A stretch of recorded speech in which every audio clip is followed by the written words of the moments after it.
Broadcasting live from WOUB TV in Athens, this is Newswatch.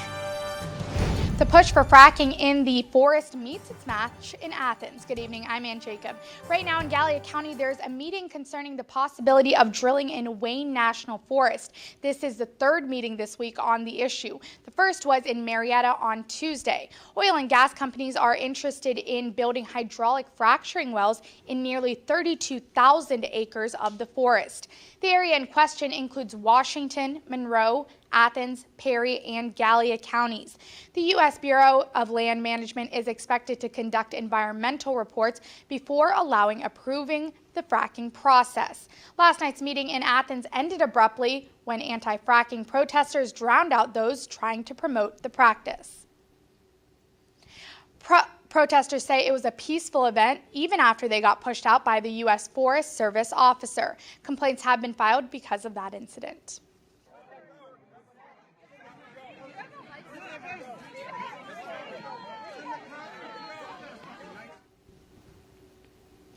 Two different companies want a 22-acre site at Thiessen Industrial Park near the Plains. Both companies reportedly wanted to establish manufacturing facilities. According to the Athens Messenger, Frog Ranch Foods of Gloucester is offering $50,000 for the property. The company is planning a major expansion project, and the other company wants to remain anonymous and has yet to specify why they want the property.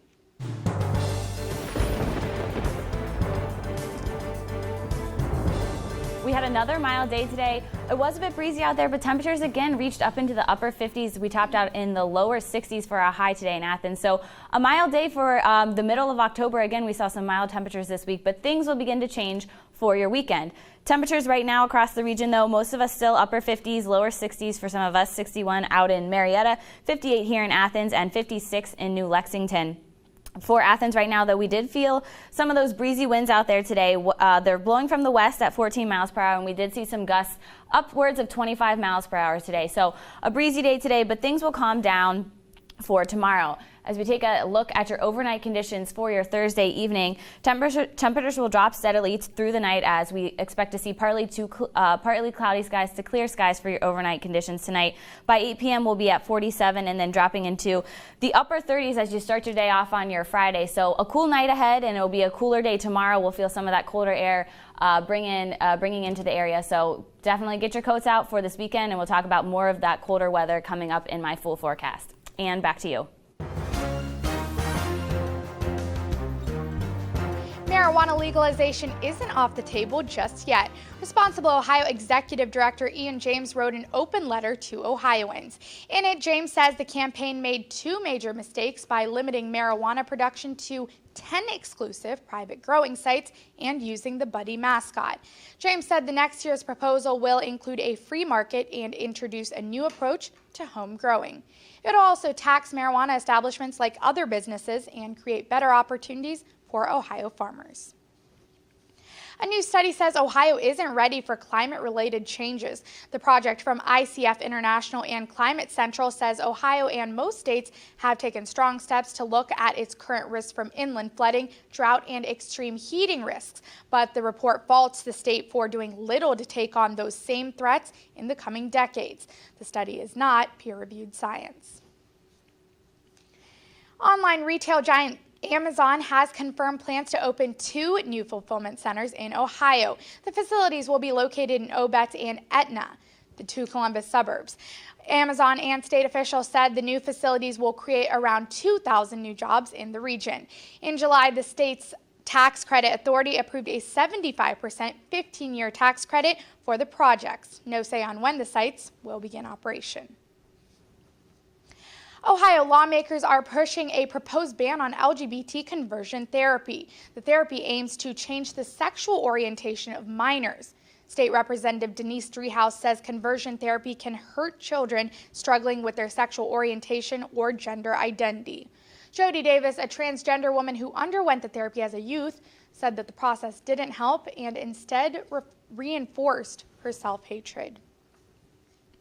Ohio is probing whether Wright State University has violated lobbying laws. The incident arose when the university paid Ron Wine, a consultant, nearly $2 million without a state board's prior approval. Ohio law mandates that public universities get the state's controlling board's approval for lobbying contracts exceeding $50,000 in a calendar year. Marshall University is continuing to expand. They're partnering with Mount West Community and Technical College. They plan to help students who earn an associate's degree in graphic design to obtain a 4-year degree in visual arts. In addition, Mount West students who complete a 2-year degree in animation and game development can earn bachelor degrees in computer and information technology at Marshall. West Virginia lawmakers are calling on the Division of Highways to be more cost efficient. They're recommending that only deteriorating signs that have lost reflectivity along 4-lane highways be replaced. The Charleston Gazette reports the DOH was putting up new road signs next to seemingly identical signs before removing the older ones first. Up next, after lots of deliberation, the House of Representatives has come to a decision, what they've decided on the Syrian refugee crisis. Hundreds of airport employees are on strike, what they are demanding and what you can expect for your holiday travels. These stories and more when Newswatch returns.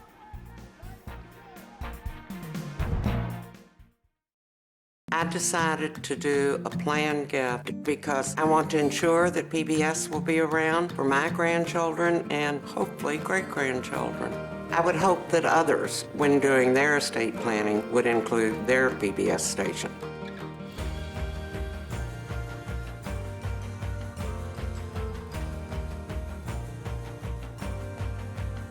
My PBS station is part of my community. That's something I really value. Ohio University students really have a huge sense of pride in our campus, in our school, and in our education. People don't come to Ohio just to go to college. They come here to become a Bobcat. It's a really unique atmosphere. Bobcat pride is having that natural camaraderie. Bobcats are just happy to be Bobcats.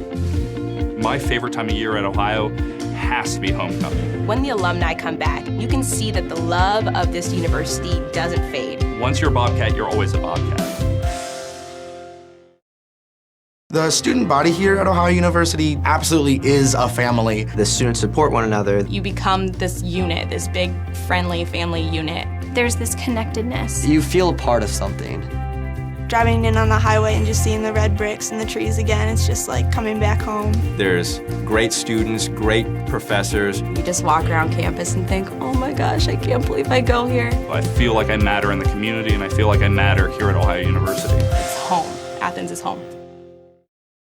My professors really care. They care about my grades, they care about my opportunities, they care about my experiences, they want me to succeed. They give those opportunities to the students. My professors have been extremely approachable. Literally, their door is always open. You can go to them with pretty much anything. Everyone knows your first and your last name and where you sit in the classroom. I really never feel like I'm being talked down to or just being taught material. I always feel like I'm having a conversation. And they want to share those opportunities and those experiences with us.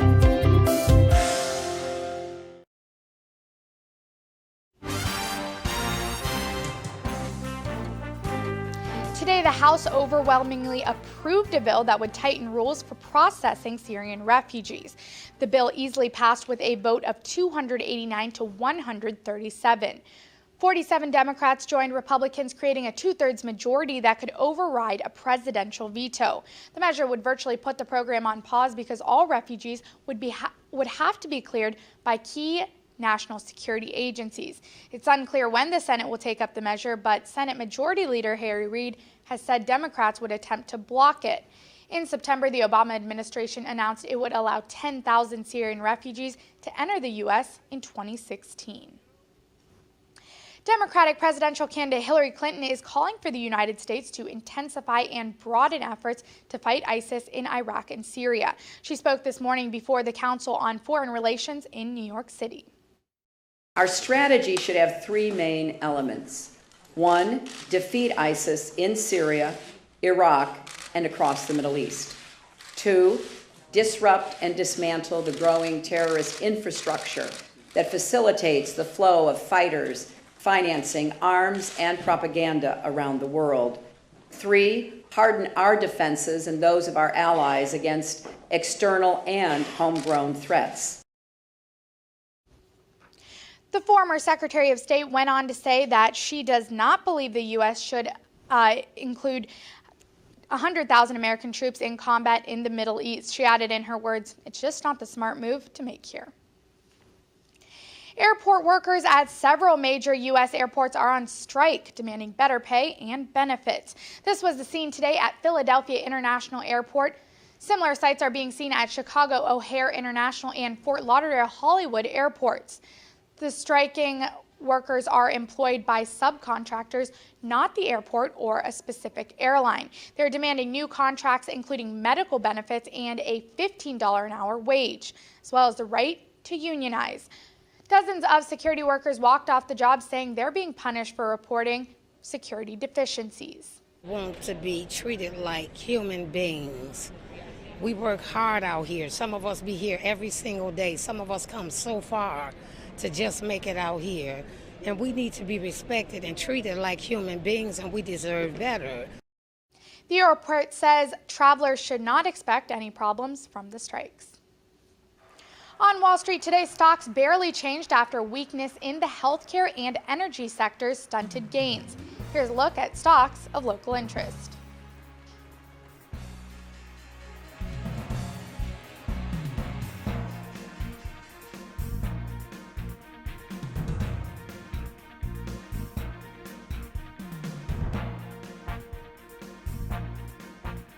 Tune in after the break. We're taking a look at life inside the ISIS capital.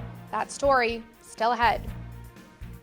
And we're checking up on the coldest air of the season yet to come in this weekend. And with that air, we might see the chance for some flurries. I'll let you know when that will come, plus your extended forecast coming up next on Newswatch. I support one student in college with a scholarship.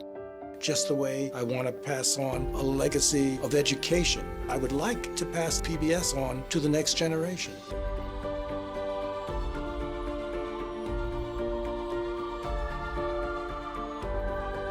I like to think that PBS is concerned with our soul. If your soul is in the right place, you're in giving back. Ohio University students really have a huge sense of pride in our campus, in our school, and in our education. People don't come to Ohio just to go to college. They come here to become a Bobcat. It's a really unique atmosphere. Bobcat pride is having that natural camaraderie. Bobcats are just happy to be Bobcats. My favorite time of year at Ohio has to be homecoming. When the alumni come back, you can see that the love of this university doesn't fade. Once you're a Bobcat, you're always a Bobcat. The student body here at Ohio University absolutely is a family. The students support one another. You become this unit, this big, friendly family unit. There's this connectedness. You feel part of something. Driving in on the highway and just seeing the red bricks and the trees again, it's just like coming back home. There's great students, great professors. You just walk around campus and think, oh my gosh, I can't believe I go here. I feel like I matter in the community, and I feel like I matter here at Ohio University. It's home. Athens is home. My professors really care. They care about my grades, they care about my opportunities, they care about my experiences, they want me to succeed. They give those opportunities to the students. My professors have been extremely approachable. Literally, their door is always open. You can go to them with pretty much anything. Everyone knows your first and your last name and where you sit in the classroom. I really never feel like I'm being talked down to or just being taught material. I always feel like I'm having a conversation. And they want to share those opportunities and those experiences with us.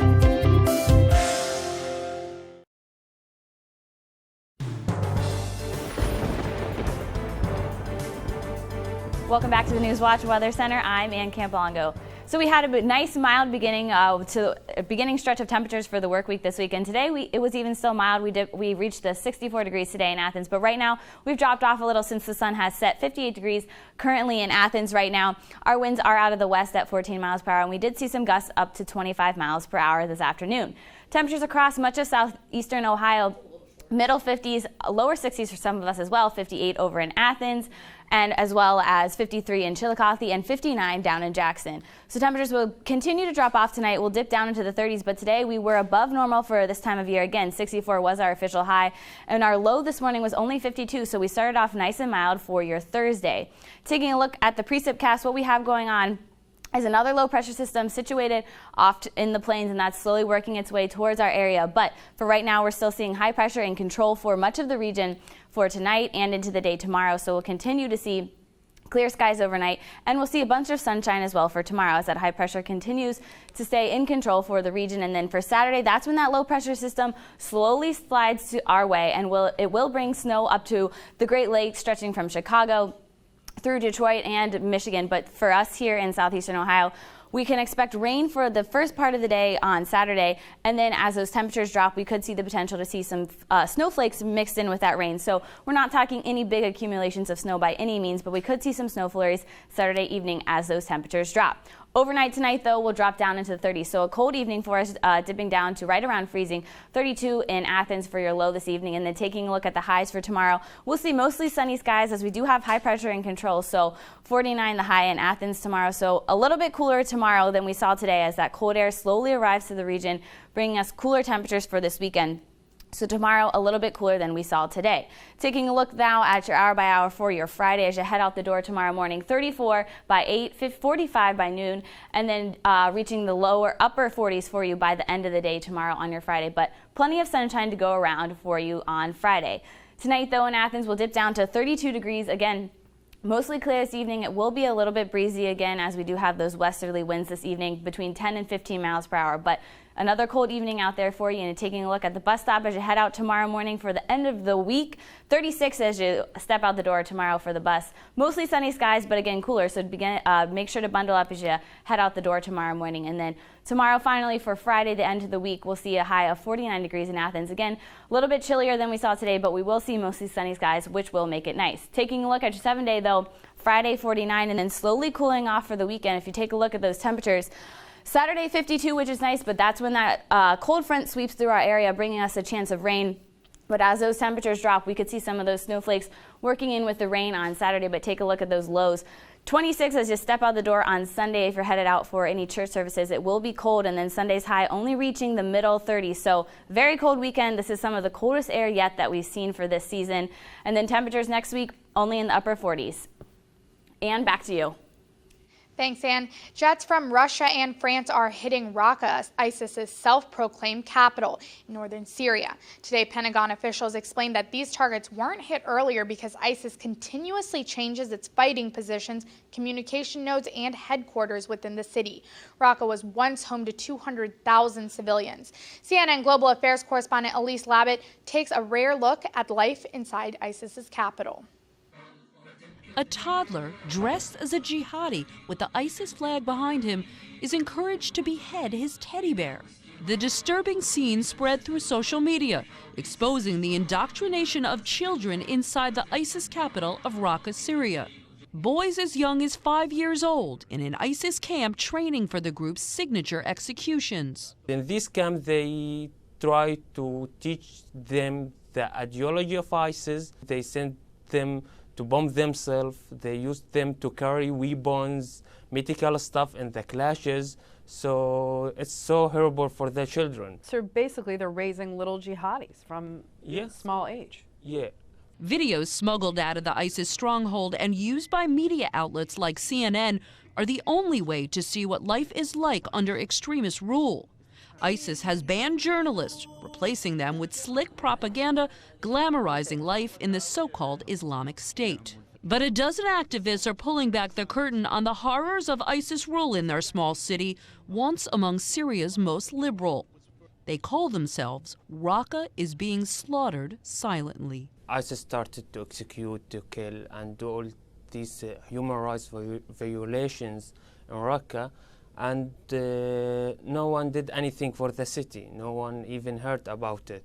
So we did our campaign trying to put the attention on our city, to maybe someone will do something to the city. The photos and images they smuggle out, a lifeline to the outside world. You can say no life in Raqqa. You can't do anything. No shops, university, no schools, nothing to do. And everything is expensive. It sounds like hell. Yeah.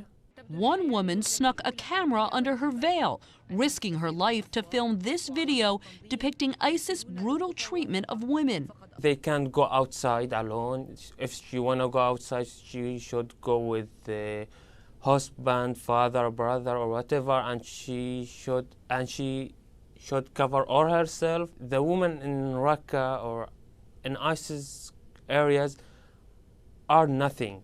Just they use them only to do sex, to buy and sell the Yazidi girls. So basically they're making them prostitutes. Yeah.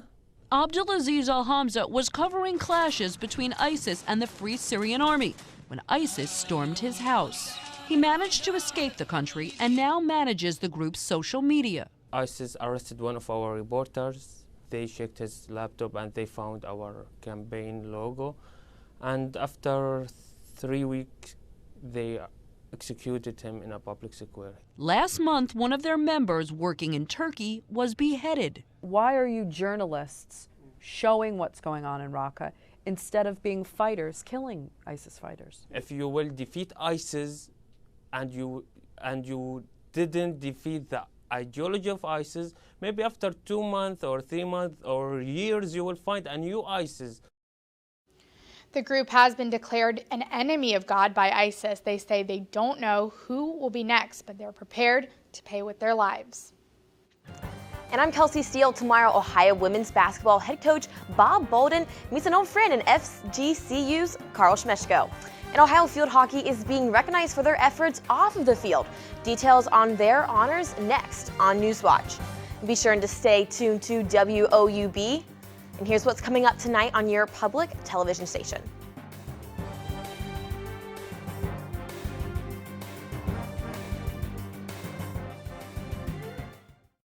My granddaughter is named June Elizabeth, but I call her Junebug. My hope is to teach her about kindness and about the love of animals and nature.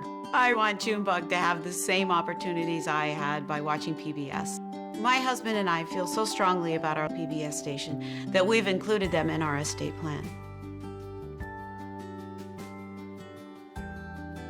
PBS is part of our values, and we want to pass it on to the next generation. Ohio University students really have a huge sense of pride in our campus, in our school, and in our education. People don't come to Ohio just to go to college. They come here to become a Bobcat. It's a really unique atmosphere. Bobcat pride is having that natural camaraderie. Bobcats are just happy to be Bobcats. My favorite time of year at Ohio has to be homecoming. When the alumni come back, you can see that the love of this university doesn't fade. Once you're a Bobcat, you're always a Bobcat. The student body here at Ohio University absolutely is a family. The students support one another. You become this unit, this big, friendly family unit. There's this connectedness. You feel a part of something. Driving in on the highway and just seeing the red bricks and the trees again, it's just like coming back home. There's great students, great professors. You just walk around campus and think, oh my gosh, I can't believe I go here. I feel like I matter in the community, and I feel like I matter here at Ohio University. It's home. Athens is home. My professors really care. They care about my grades, they care about my opportunities, they care about my experiences, they want me to succeed. They give those opportunities to the students. My professors have been extremely approachable. Literally, their door is always open. You can go to them with pretty much anything. Everyone knows your first and your last name and where you sit in the classroom. I really never feel like I'm being talked down to or just being taught material. I always feel like I'm having a conversation. And they want to share those opportunities and those experiences with us.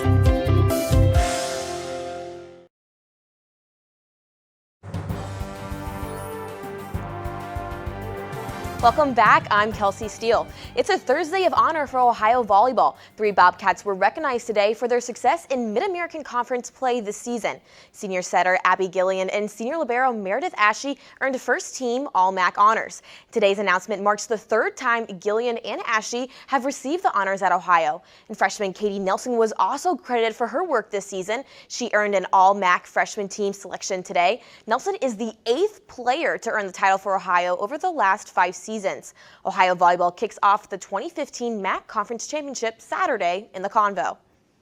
And the honors continue to roll throughout Ohio. 5 members of the Ohio field hockey team were named to the Academic All-MAC team today. To qualify for this distinction, a student athlete must have at least a 3.2 cumulative GPA and participated in at least 50% of all contests. Clarissa Leakey, Kristen Buchanan, and Hannah Kingsbury, Maria Russell, and Megan Silveria all took home the honors for Ohio. This is the 3rd time Leakey has received the honors and the 2nd straight year for Kingsbury. After picking up their first win of the season against Marshall last week, Ohio Swimming and Diving traveled to Louisville for the U of L Invitational this weekend. The 5-team Invitational includes Louisville, Ohio, Wright State, Illinois State, and Kenyon College. Keep an eye out for Corin Van Lannen of Ohio as she continues her impressive freshman season. And after the Invitational, the Bobcats have a winter hiatus and don't dive back into the pool until January 8th. Ohio women's basketball tips off in the Akron Classic tomorrow, and head coach Bob Bolden clashes with a former colleague and Florida Gulf Coast Carl Smeshko. Bolden coached at FGCU under Smeshko from 2009 to 2010 as an assistant coach. He also served under Smeshko in the 97-98 season at Walsh and in the 99-2000 season at IPFM. The 0-1 Cats look to grab their first win of the year this weekend. Ohio faces off with FGCU at 1 p.m. tomorrow, and they continue play on Saturday against Winthrop. Playoff implications are on the line throughout Southeast Ohio, and Gridiron Glory is catching it all. The crew is heading out to Jackson High School Friday afternoon to film a segment called Glory on the Road. Online host Andrew Homan and another Gridiron Glory reporters will be on campus to feature the school's pep rally. Football fans can also expect interviews, analysis, contests, and much more to be showcased on WOUB's website around 4 p.m. tomorrow. And the results are in. Jake Arrieta is the 2015 Cy Young Award winner. The Cubs ace beat out Zach Greinke and Clayton Kershaw for the coveted title. Arrieta's honor was ultimately won in the second half of the season. He rallied a 12-1 record with a .75 ERA over 15 starts. Overall, the righty boasted a 22-6 record and a 1.77 ERA in 2015. And keep a lookout for more MLB honors. Bryce Harper was unanimously named National League MVP within the last hour, and Josh Donaldson of the Toronto Blue Jays was just named the AL MVP over Mike Trout. Now to the NBA, as the Milwaukee Bucks travel to Cleveland tonight to take on the Cavaliers. Cleveland heads into tonight on the back of 2 straight losses, including one last Saturday to the Bucks team. After Tuesday's loss to Detroit, LeBron said the Cavs are too relaxed and too nice. Mo Williams is expected to be a game-time decision for the Cavs due to lower leg soreness. And for the Bucks, Jabari Parker was originally ruled out for this 3-game road trip, but looks to be a go. Also, O.J. Mayo is expected to make his season debut tonight after returning from a hamstring injury. I'm Kelsey Steele, and that's it for sports. Back to you, Ann. Thanks, Kelsey. And if you had a bad day today, this should make you smile. Tumbles, the 2-legged dog, has a second fitting for a 3D printed wheelchair. The 6-week-old puppy has received national notoriety after video of his first fitting went viral. Brad Reed designed the new chair after his wife was introduced to the dog through the Friends of the Shelter Dogs in Athens. The Ohio University Innovation Center allowed them to use their 3D printer to create the new wheels. They're adjustable as the puppy grows. Foster coordinator Karen Pilcher said the dog was the runt of the litter, and the shelter convinced the owner to allow Tumbles to be fostered. And Ann, let's take one last look at weather. For tonight, though, in Athens, we'll be dropping down to around freezing. 32-year low tonight, mostly clear skies. Again, a colder night tonight than we saw last night. Taking a look at your Friday, mostly sunny skies. Chilly tomorrow, not as warm tomorrow as it was today, so we'll be a little bit brisk out there. But nice sunshine for Friday. For this weekend, though, things cool off dramatically. Chances for rain Saturday afternoon, and then temperatures dipping down into the lower 20s. And back to you. Thanks, Ann. And that does it for our broadcast this evening. Thanks for watching. I'm Ann Jacob. Stay tuned for the PBS NewsHour coming up next. And remember, you can find the latest news anytime online at WOUB.org. Have a great night.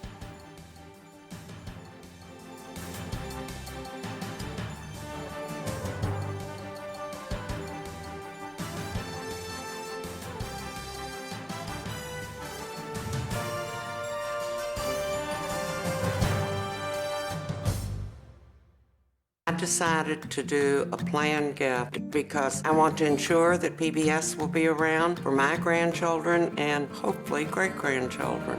I would hope that others, when doing their estate planning, would include their PBS station.